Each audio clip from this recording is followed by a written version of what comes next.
¿Vinieron a oír palabra de Dios?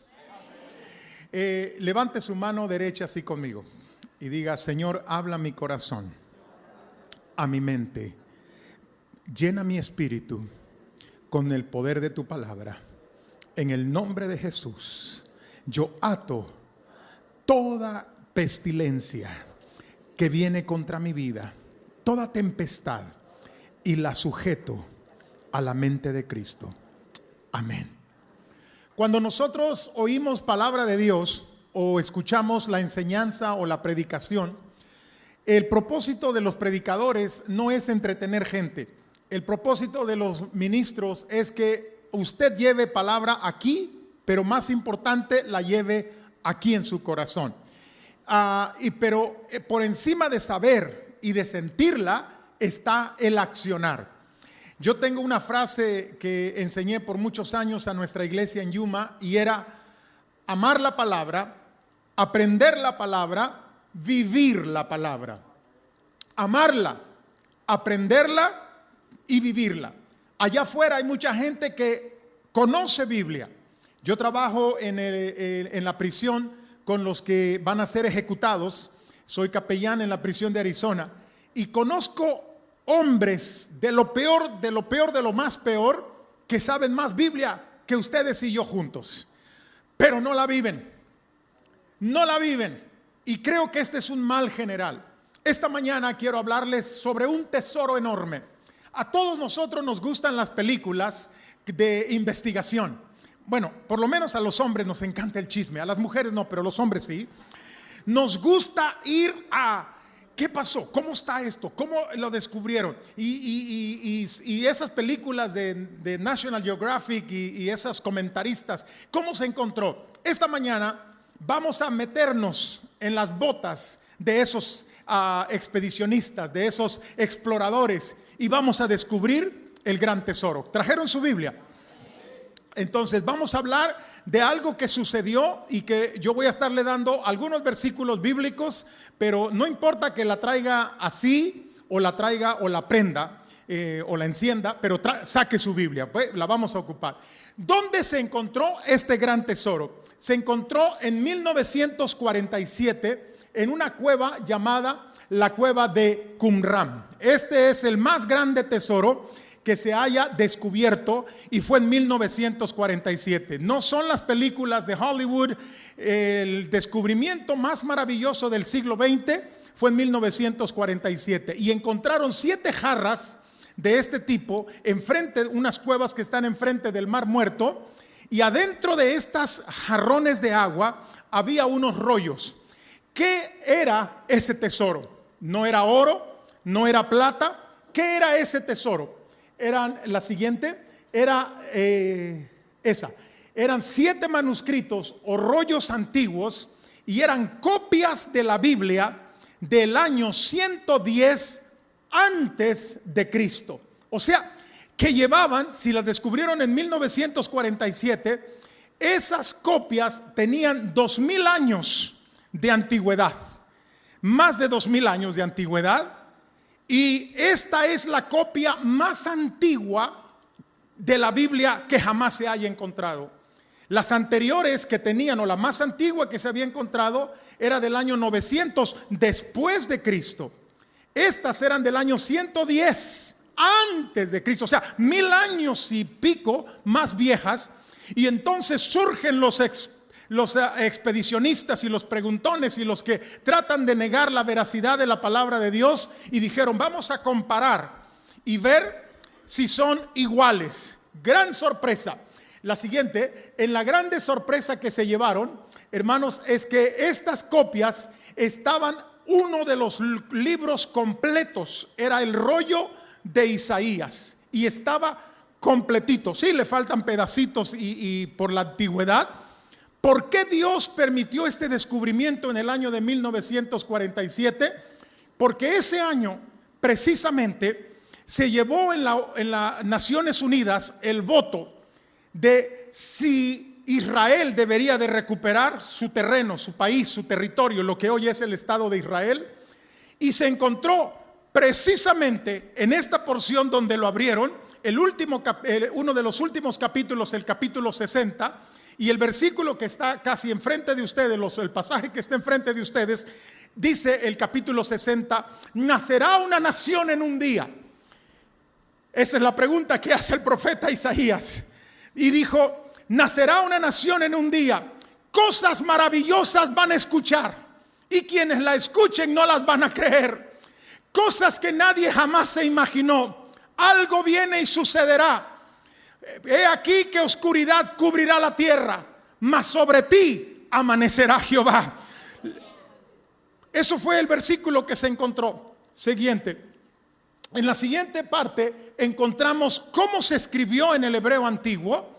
Y si ustedes notan en el círculo azul, o en lo que está circulado en azul, se encontraron algo que los judíos siempre han cuidado mucho a la hora de copiar la Biblia, y es el nombre de Dios. Pero quiero que noten algo que el escritor de los rollos del Mar Muerto hizo, que no escribió las letras arriba del renglón, sino siguió el proceso más difícil, que fue colgar las letras abajo del renglón, para que se quedara allí como un trabajo estupendo, un trabajo que nos deja boquiabiertos a los estudiosos de la Biblia. ¿Por qué lo hizo de esa manera? No por ninguna otra cosa, sino para mostrar que hace 2000 años había respeto a la palabra de Dios, y que ese respeto por el nombre del Señor debe de seguirse hacia las generaciones hasta el año 2025. La que sigue. ¿Por qué es importante este hallazgo? Y yo he encontrado simplemente algunas pocas razones. La número uno, hermanos, es que Dios prueba en su palabra que Él es el único Dios verdadero. Dije que Él es el único Dios verdadero. No es Baal, no es Moloch, no es los dioses egipcios, porque en el libro del Éxodo, un solo Dios se sonó a 10 dioses egipcios. Aleluya. Yo tengo un Dios todopoderoso. Amén. Segundo, es que la Biblia ha sido el libro más atacado por los humanistas, los científicos y profesores de Harvard y de muchas universidades alrededor del mundo. Pero hoy por hoy, ¿tiene su Biblia con usted? Este libro que usted tiene en la mano no contiene la palabra de Dios, es la palabra de Dios. Número 3, es el libro también, curiosamente, más olvidado de leer por los cristianos. Dile a tu vecino, ahí te hablan. Pasamos muchas horas en el celular. Algunos se avientan hasta 9 horas.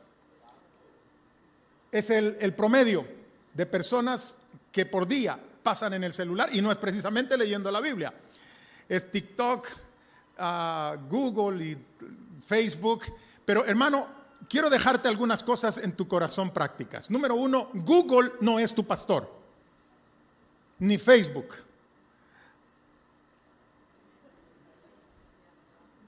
Ouch. Me achutan. Me están asustando. Google no es tu pastor. Facebook no es tu pastor. El Señor es tu pastor. Nada te faltará. En lugares de delicados pastos te hace descansar. Otra de las verdades que quiero dejarles en el corazón es, hermanos, ¿qué es la Biblia? Si tienes tu Biblia, ábrela en Juan 5:39, si no, aquí está el versículo. Léelo conmigo, pero así como que desayunaste unos chiles bien picosos, unas enchiladas, así como cuando gritas, arriba el América, así lo vas a... Abajo las Chivas, amén. Ya te miré. El único libro que Dios le ha dado a la humanidad, el único libro que Dios nos dejó, nos dice en 2 de Pedro 1:21, porque nunca, léalo conmigo, porque nunca la profecía fue traída por voluntad humana, sino que los santos hombres de Dios hablaron siendo inspirados. ¿Por quién?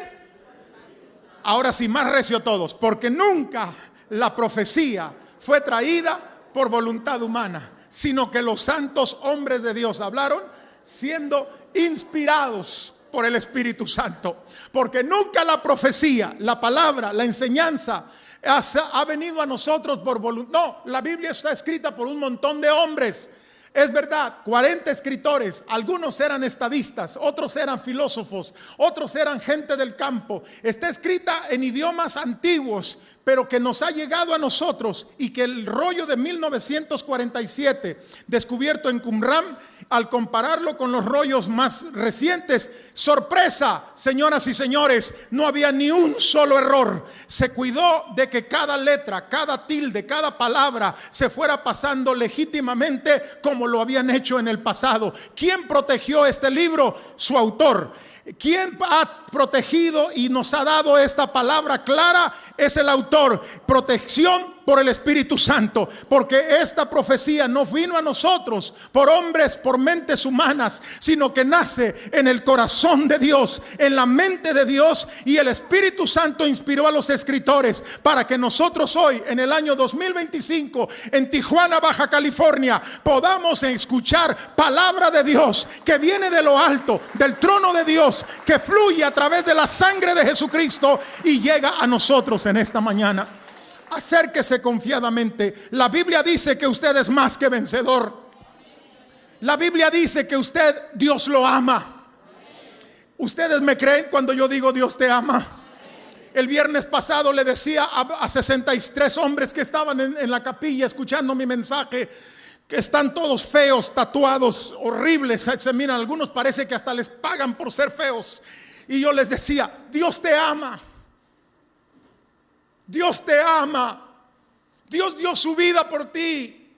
Y me miraban como no lo creían. El hombre que está en la condición de lo peor, de lo más peor, no puede creer que Dios le ama. Cuando prediqué el mensaje de la cruz y les expliqué cómo murió y cómo dio su vida por nosotros, todos tenían sus lágrimas en sus ojos. Y uno de ellos viene y me abraza, un hombre alto, moreno, y me dice, pastor, ¿usted cree que Dios me puede perdonar?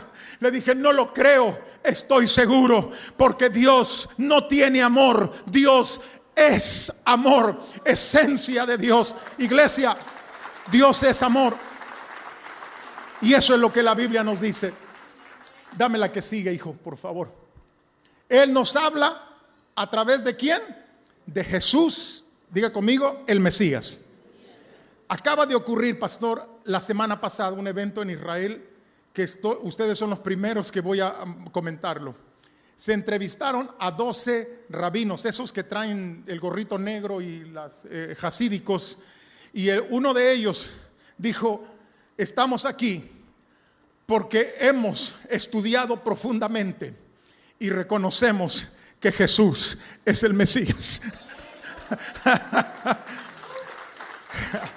Estos son los maestros de Jerusalén.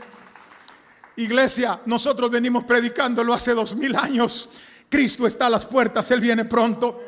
Escudriñen, léalo conmigo. Escudriñen las Escrituras, porque a vosotros os parece que en ellas tenéis, y ellas son las que dan testimonio de Satanás, de la bestia, del anticristo. Bueno, Satanás sigue siendo una bestia, pero a mí me preguntaron hace unos años atrás, ¿usted cree que Chávez, el presidente de Venezuela, es la bestia? Me hicieron una pregunta en una clase y le dije, bueno, no sé si es la bestia que ustedes están pensando, pero de que es una bestia, es una bestia. La Biblia no trata del anticristo. No lea el libro de Apocalipsis para ver cuál es la bestia y quién es la bestia, que si es el Papa, que si es Roma, que si es Juan de las Canicas. No, el Apocalipsis no trata de eso. El Apocalipsis trata del personaje más importante de toda la historia, Jesús de Nazaret. Es nada más eso, amén. Ya me metí en política, no, pero vamos a reenfocarnos. Escudriñémoslas. ¿Qué es escudriñar la Escritura? Leerla una vez al año, en diciembre, en Navidad. Leerla en Semana Santa, el día de la crucifixión. 15 minutos todos los días. Mijo, ¿tienes 15 minutos al día? 15 minutos al día. 15 minutos. No te estoy diciendo que leas una hora. 15 minutos. Yo no sé si a usted le pasa lo que a muchos como a mí, que de repente leemos la Escritura y se nos eriza la piel. Ay, ay, ay, ay, ay, ay. A ver, ¿qué es este verso? ¿Qué me estás diciendo, Señor? Vienes a la iglesia y de repente algo sucede. Tu pastor predica ese pasaje. Dios te está hablando. ¿Lo leíste en la mañana o un versículo que va con lo que leíste y el pastor lo predica? te vas en la noche y lo vuelves a leer y algo más surge de entre las letras, de entre la palabra de Dios. ¿Qué es lo que nos está hablando? Dios quiere tratar con tu vida. Dios te está hablando a tu corazón. Iglesia, todo por ti. Usted es una iglesia en victoria. Pastor, usted es un pastor en victoria, porque han puesto este libro como fundamento de la congregación y la palabra que está escrita en él. Pero lo más importante es que esta palabra los está guiando a Jesucristo. Dame la que sigue, hijo. La palabra nos enseña sobre qué cosa. La salvación. ¿La salvación es en quién? ¿En caminar 5 millas o 5 kilómetros de rodillas? No. La salvación no se encuentra allí, porque en ningún otro hay salvación, solamente en Cristo Jesús. No hay otro nombre bajo el cielo dado a los hombres en el cual podamos ser salvos. Y en ningún otro, léalo conmigo, en ningún otro. A ver, pero léalo así recio. Y en ningún otro hay salvación, porque no hay otro nombre. Ser salvo. La Biblia dice que aún los demonios al oír el nombre de Jesús tiemblan. Declara el nombre de Jesús. Pero tengo un problema grandísimo. Hay alguien más grande que tu problema. Oh, pero tengo una enfermedad y el médico me dijo que de acuerdo a los exámenes de laboratorio yo tengo pocos meses de vida. De acuerdo, ese hombre está hablando de acuerdo a la evidencia de laboratorio que él tiene. Pero hay otra evidencia aquí, otro laboratorio que dice: por sus llagas hemos sido nosotros curados. Hay otra evidencia que dice que no hay nada imposible para Dios. Hay otro versículo que dice: lo que para el hombre es imposible, para Dios, oh, ese no puede cambiar. Mi hijo, mi hija está perdido en las drogas, no puede nadie ayudarlo, ya lo intentamos todo. Ahora intenta Jesucristo. Él todavía tiene autoridad para romper todo tipo de adicción y todo tipo de pecado. No hay nada que podamos hacer, su palabra lo dice. ¿Están aquí todavía? Sigue, mi hijo. Es un libro importante. Iglesia, es el bestseller de todos los tiempos. Vaya, ya ni siquiera le ponen la estampa del libro bestseller, el más vendido. Es el libro más vendido año tras año, año tras año. Es también el primer libro en ser llevado a la imprenta. Cuando se descubre la imprenta en 1542, el inventor de la imprenta lo primero que hizo fue hacer copias de la palabra de Dios. No fueron los libros de Marx ni de Lenin, fue el libro que nos ha bendecido a la humanidad y es la palabra de Dios. Es el primer libro en ser llevado a la imprenta. Déjeme darle algunos datos que creo que nos ayudan en esta tarea de exploración. Cámbiamela. Es el primer libro en ser traducido. No fueron los poemas de Víctor Hugo, no fueron las obras de arte de los franceses, es la palabra de Dios. El primer libro en ser traducido del idioma hebreo al griego koiné, el clásico, fue en el año 250 en Alejandría, Egipto. Es por esta traducción al inglés, todos los traductores que trabajaron, el primer traductor al inglés, fueron quemados vivos. Wycliffe en 1384 y William Tyndale en 1536. Quiero decirles este dato y que dejarles muy claro. Todos los traductores de la Biblia, todos murieron de muertes trágicas. Todos los profetas del Antiguo Testamento murieron de muertes trágicas. Todos los discípulos de Jesús murieron de muertes trágicas. Satanás ha querido que este mensaje no llegue, pero como Satanás no es el autor, ni Moisés es el autor, ni Isaías ni Jeremías, hay un autor. El libro que tienes en tus manos tiene un autor, y ese autor todavía no ha perdido una batalla. Cierto que sus seguidores sufrieron muerte, quemaduras. Hace 2 años atrás estaba en Londres y llevaba a mi nieto y le mostraba el mausoleo, la estatua que se hizo de uno de los traductores de la Biblia, que fue John Wycliffe. John Wycliffe traduce por primera vez la Biblia al idioma inglés. Su discípulo William Tyndale le hace revisiones años después, cuando se quema todas las Biblias en Inglaterra y se prohíbe la lectura de la Biblia. A los dos los sacaron de sus tumbas. Después de que habían sido ahorcados, los ponen en las tumbas y incineraron sus huesos, y las cenizas las tiraron en el río afuera de Londres, para asegurarse que no se volviera a levantar ninguno que pudiera hacer más copias o más traducciones de la Biblia. Cometieron un error al matar a William Tyndale. Lo dejaron orar. Le preguntaron: ¿cuáles son tus últimas palabras? Y William Tyndale, antes de ser ahorcado, dijo: Señor, ábrele los ojos al rey de Inglaterra. 25 años después de su muerte, subió un nuevo rey a la corona inglesa, el rey Santiago, King James. Y cuando se encontró un anciano del palacio, había escondido una copia de la Biblia. Y cuando el rey la encontró, dijo: ¿qué es este libro? El anciano, temblando, le dijo: Su Majestad, es un libro que fue traducido por Wycliffe y revisado por Tyndale. Él comienza a leerlo. Toda la noche pasó leyendo las escrituras. Al otro día en la mañana mandó y dio la orden que por su propio dinero se hiciera una copia de la Biblia y se llevara a cada hogar en Inglaterra. Y eso es lo que se conoce hoy como la versión en inglés King James. Que se seque la hierba, que se marchite la flor, pero la palabra del Señor permanezca para siempre. La versión en español, las traductores de la versión en español tuvieron que vivir, Casidoro de Reina y Cipriano de Valera, tuvieron que vivir en el exilio. La traducción al español no se hizo en España.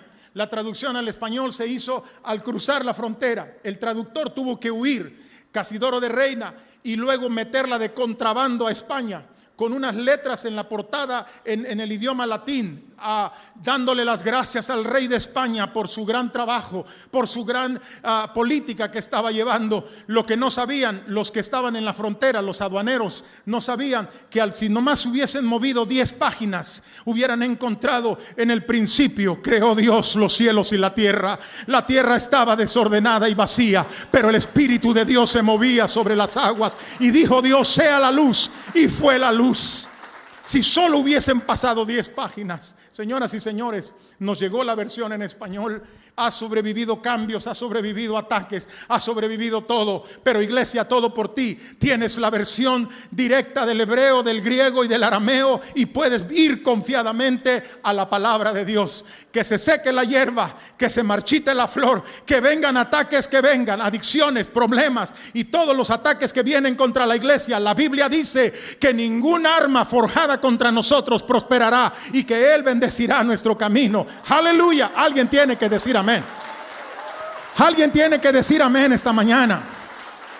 Hay poder en el nombre de Jesús. Dije que la Biblia habla ¿de quién? De Jesucristo, de nadie más. ¿Cuál es el tesoro que estás buscando? A Jesús.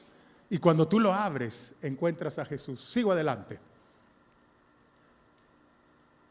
La Biblia, para los jóvenes esta mañana, la Biblia fue el primer libro en ser llevada al espacio en el Apolo 8. Los 3 astronautas, uno de ellos Jim Lovell, que era un ferviente cristiano, lograron una transmisión el 24 de diciembre de 1968 por la noche. Los 3 tripulantes de Apolo 8, Frank Borman, Jim Lovell y Bill Anders, al conectarse, le dijeron estas palabras al mundo entero: estamos cerca de la luna, y para todos los que nos siguen desde la tierra, la tripulación del Apolo 8 tiene un mensaje que le gustaría compartir con ustedes. En el principio creó Dios los cielos y la tierra. Y así siguieron leyendo hasta el versículo 15. Y creó las 2 grandes lumbreras, una para que alumbrara en el día y la otra para que alumbrara en la noche. Y la que sigue. Y al terminar su transmisión, simplemente dijeron: feliz Navidad, que Dios les bendiga a todos. Los rusos se volvían locos porque un país comunista estaba en contra de lo que Dios estaba haciendo. Cuando entrevistan a Jim Lovell al bajar del Apolo 8, Le preguntaron, cuéntanos cuál fue tu experiencia. Y Jim Lovell dijo, qué hermosura es leer la Biblia desde la tierra mirando hacia la luna. Pero qué gran diferencia es leer la Biblia cerca de la luna mirando hacia la tierra. Aleluya. La que sigue, mijo. El 16 de julio, otro dato histórico, de 1969, aterrizado el Apolo 11, aterrizó en la luna. ¿Sabías tú que Abdías 1:4 era la profecía de que el hombre aterrizaría en la luna? Que si te remontares como el águila. ¿Cuál fue el nombre que le dieron al Apolo 11?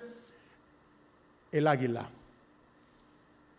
Cuando Neil Armstrong aterriza la cápsula en la luna, dice, y traduzco del inglés, dice, la red ha aterrizado. ¿Y qué dice Abdías 1:4? Si te remontas como el águila, y el nido ha aterrizado, y entre las estrellas más altas pones tu nido, de allí te derribaré, dice Jehová. El rabino que estaba en la NASA corrió a la palabra de Dios y dijo, he sido testigo del cumplimiento de la palabra de Dios. Y te puedo dar 700 datos que la Biblia nos habló. Adelante, por favor. La iglesia del siglo XXI y la Biblia, tristemente, 80% de los cristianos no leen la Biblia. Nuestra generación está más preocupada por aprender cantos que en leer la palabra de Dios. Sí, no, gracias por el amén. 70% de los cristianos que asisten a la iglesia no tienen una Biblia. Levante su Biblia. Pero eso no pasa aquí en Todo por Ti. ¿Me están siguiendo? ¿Me están siguiendo, iglesia? Tenga su Biblia. Yo recibí la primera vez a la edad de 6 años. Una vecina iba pasando frente a casa y mi mamá la detiene y le dice, Margarita, ¿qué llevas en tu mano? La señora le dice, oh, es mi Biblia, vengo del estudio bíblico.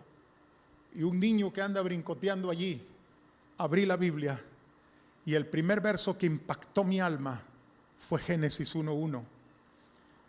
En el principio creó Dios los cielos y la tierra. Por años, ese verso, cada vez que lo leo, hace que mis lágrimas salgan.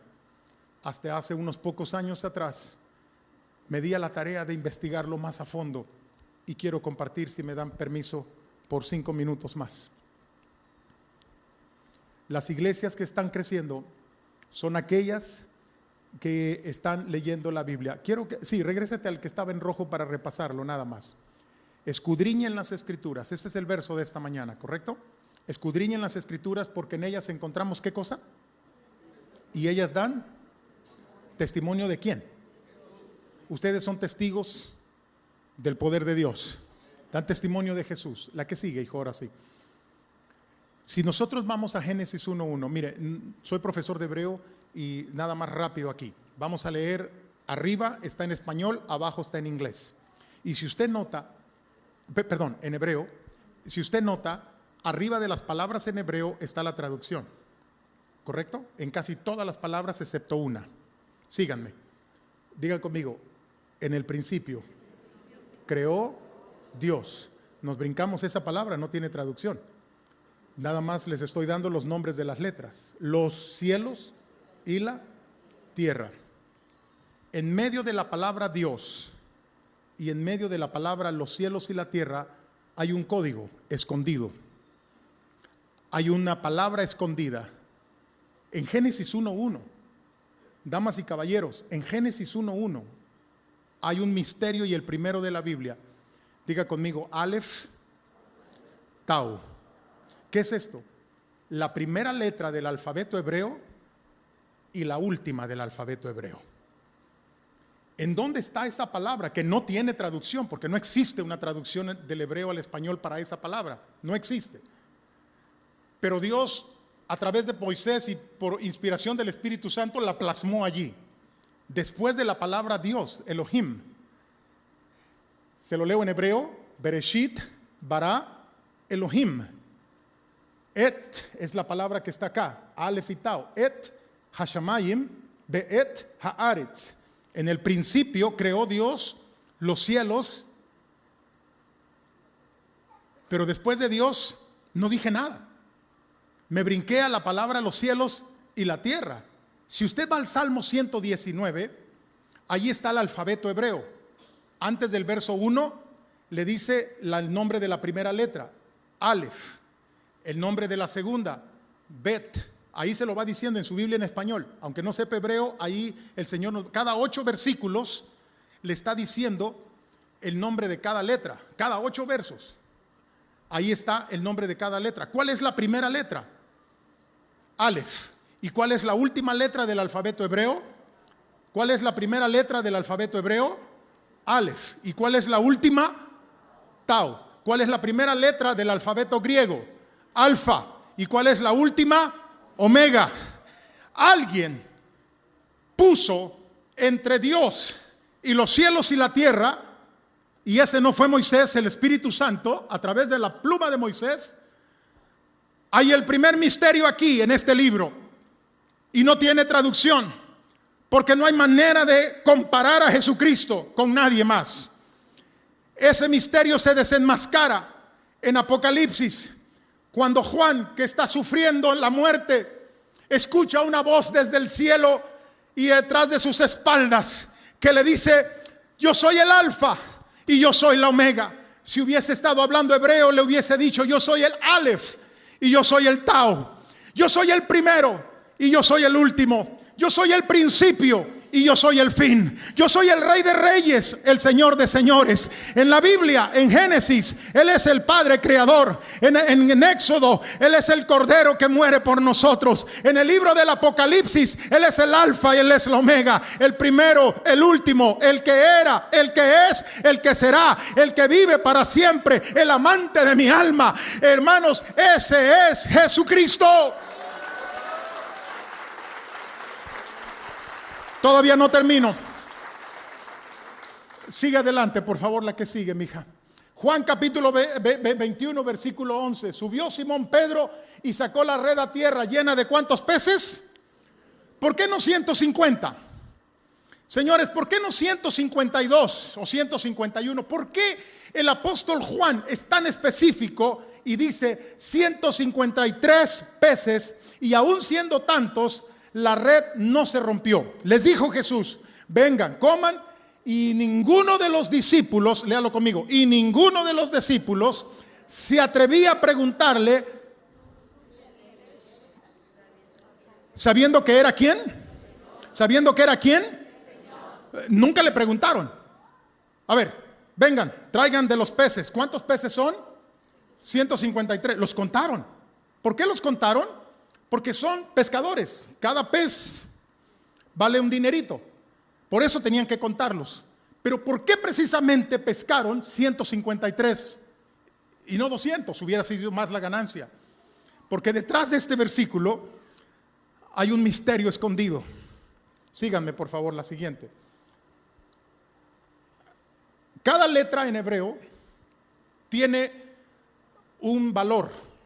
No solamente es una letra, sino tiene un valor. Digan conmigo: Ani Elohim. No olviden esa frase. Ani Elohim. Más recio. Ani Elohim. Ahora sí, como que desayunaron huevitos rancheros. Ani Elohim. No olvide esa frase. No olvide esa frase. Jóvenes, no olviden esa frase. Dale la siguiente, mija. Cada letra en hebreo tiene un valor. La letra primera es el valor de 1, la letra Lamed el valor de 30, la letra Bet el valor de 6, la letra Hei el valor 5, Yod valor 10, Mem Sofit el valor 40. A la otra lado tenemos la otra letra 1, 50 y 10. La palabra Ani, que es la que está al lado derecho de ustedes, la palabra Ani, al contar las letras, su valor es de 61. Y la palabra Elohim, al contar las letras, el valor es de 92 más 61. 92 más 61. Mis chavalos, mañana entran a la escuela. 92 más 61. ¿Por qué Juan 21 dijo que eran 153 peces? Vamos a la última. Porque la palabra en hebreo, Ani Elohim, la traducción es yo soy Dios.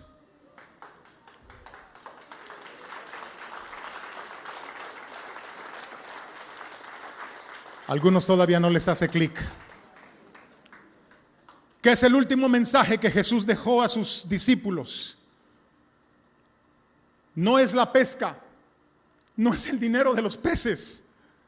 El último mensaje que Jesús le deja a sus discípulos en la barca de Galilea, en el mar de la Galilea, donde los encontró a la mayoría de ellos, donde Pedro, Juan y varios se habían desanimado y se habían regresado a la pesca. Y dice que esa noche, dice Juan 21, no pescaron ni el resfriado. Bueno, el resfriado no dice, yo digo, no pescaron nada. Se fueron y Jesús les dice, ahora tiren la red a la derecha. Y la red tenía tantos peces y a pesar de tantos no se rompía. ¿Y cuántos peces dejó? 153. Los judíos, los discípulos no se atrevieron a preguntar, ¿quién eres, Señor? Sabiendo que Él era el Señor. ¿Cuál es el último mensaje que Dios nos deja en el Evangelio de Juan? Yo soy Dios. Porque 100 años después de la muerte de Jesús, los cristianos sufrían el primer ataque. Él no es Dios, Él es un profeta más. 300 años en el concilio de Nicea tuvo que defenderse la divinidad de Jesús.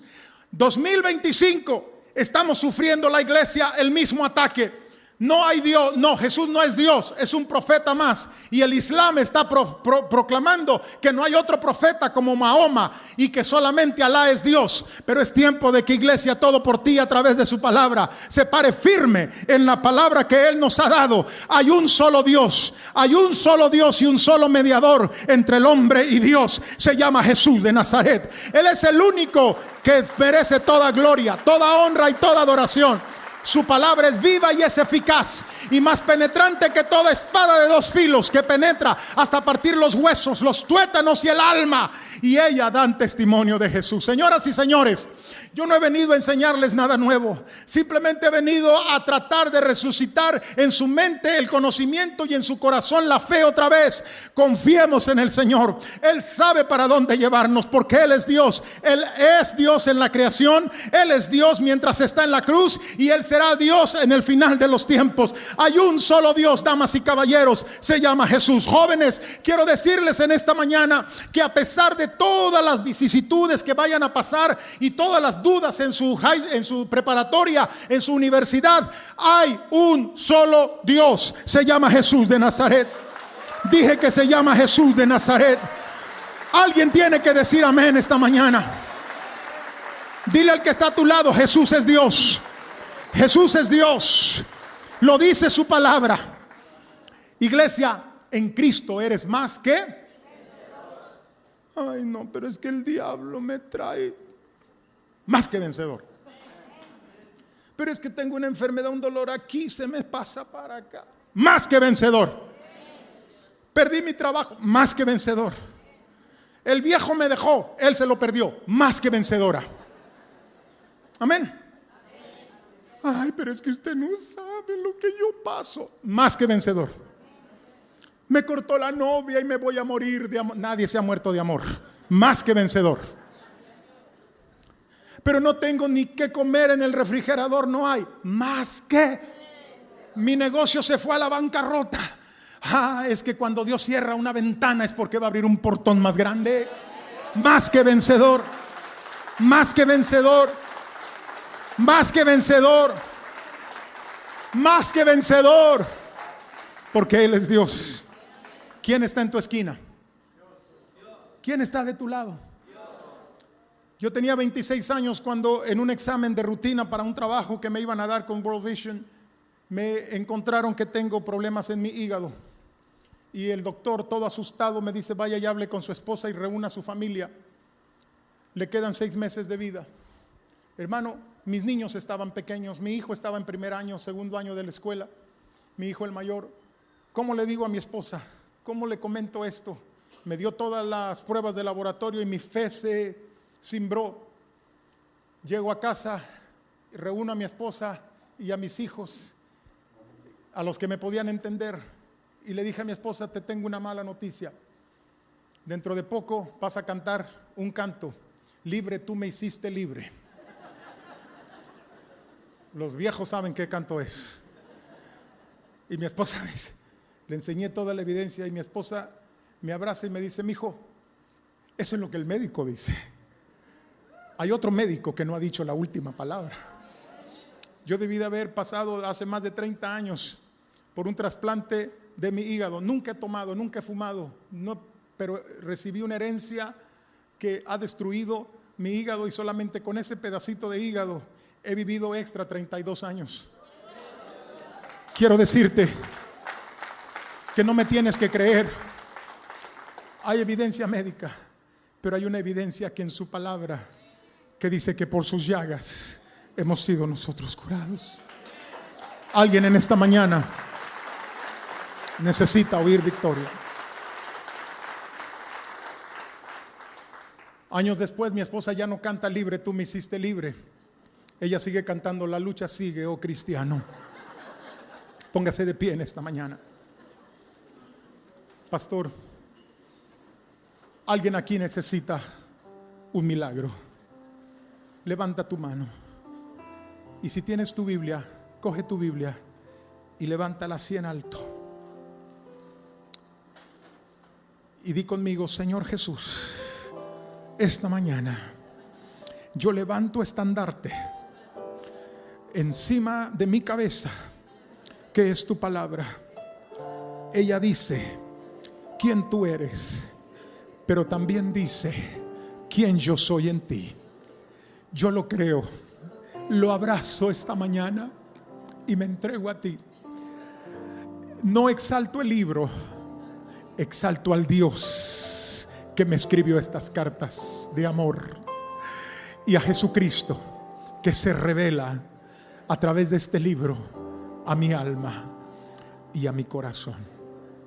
Este día yo rompo toda maldición que he recibido de mi familia a través de la sangre, y levanto la poderosa sangre de Cristo que tiene autoridad. Su palabra dice que yo he sido sanado, y yo lo creo. Mi sanidad física, mi sanidad emocional y mi sanidad espiritual en Cristo Jesús.